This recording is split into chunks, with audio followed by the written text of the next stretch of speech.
বর্ষার শেষ দিক। গ্রামের নাম চন্দ্রপুর।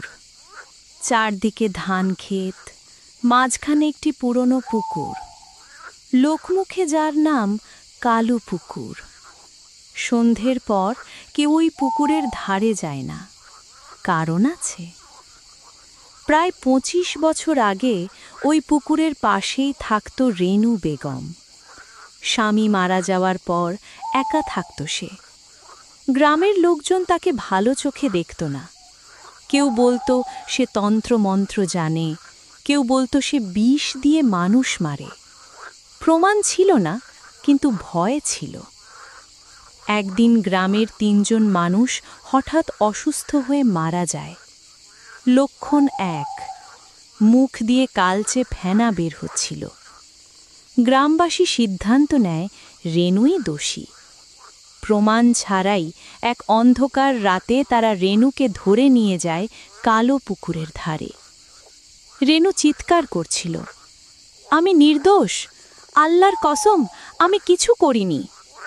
কিন্তু কেউ শোনেনি। পুকুরের বিষাক্ত কচুরিপানার ভেতর তাকে ঠেলে ফেলে দেয়া হয়। রেনুর শেষ চিৎকার এখনো নাকি বাতাসে ভাসে। তারপর থেকেই শুরু হয় অদ্ভুত ঘটনা। যে রাতে পূর্ণিমা ওঠে সেদিন পুকুরের পানি সবুজ আলো ছড়ায়।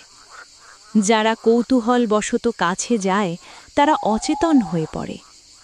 কারো শরীরে পাওয়া যায় অদ্ভুত বিষক্রিয়ার চিহ্ন।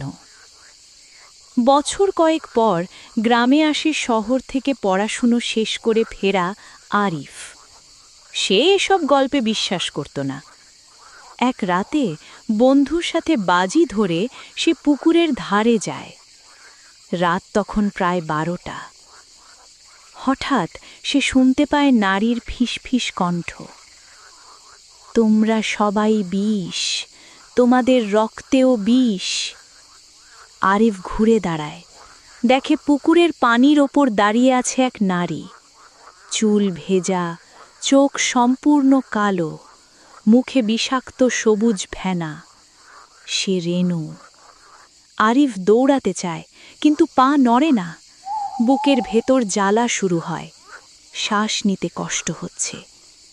রেনু এগিয়ে আসে, আমি কাউকে মারিনি, কিন্তু আমাকে মেরে তোমরা আমাকে বিষ বানিয়েছ। হঠাৎ গ্রামের মসজিদ থেকে ফজরের আজান ভেসে আসে, আলো ফোটে। রেনুর ছায়া ধীরে ধীরে মিলিয়ে যায়। আরিফ অজ্ঞান হয়ে পড়ে। সকালে গ্রামবাসী তাকে উদ্ধার করে। ডাক্তার বলে অদ্ভুত বিষক্রিয়া হয়েছে, কিন্তু বেঁচে গেছে অলৌকিকভাবে। সেদিন গ্রামের বয়স্করা সত্যি স্বীকার করে, আসলে গ্রামের সেই ৩ জন মানুষ নিজেরাই বিষ খেয়ে মারা গিয়েছিল। জমি দখলের লোভে রেনুকে বলি দেয়া হয়েছিল মিথ্যা অপবাদে। গ্রামবাসী তওবা করে। কালু পুকুরের পাশে রেনুর নামে একটি কবর ও মসজিদ বানানো হয়। কোরআন খতম হয়। তারপর থেকে আর কেউ বিষক্রিয়ায় মারা যায়নি। কিন্তু আজও পূর্ণিমার রাতে কেউ কেউ বলে পুকুরের পানিতে সবুজ আলো জ্বলে ওঠে, আর এক বিষাক্ত আত্মা পাহারা দেয়, যাতে আর কোনো নির্দোষ মানুষকে বিষে মেরে ফেলা না হয়।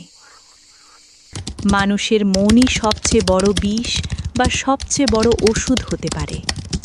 অন্যায়, গুজব ও হিংসা সমাজকে বিষাক্ত করে তোলে, আর সত্য, ন্যায় ও অনুশোচনা সমাজকে সুস্থ করে।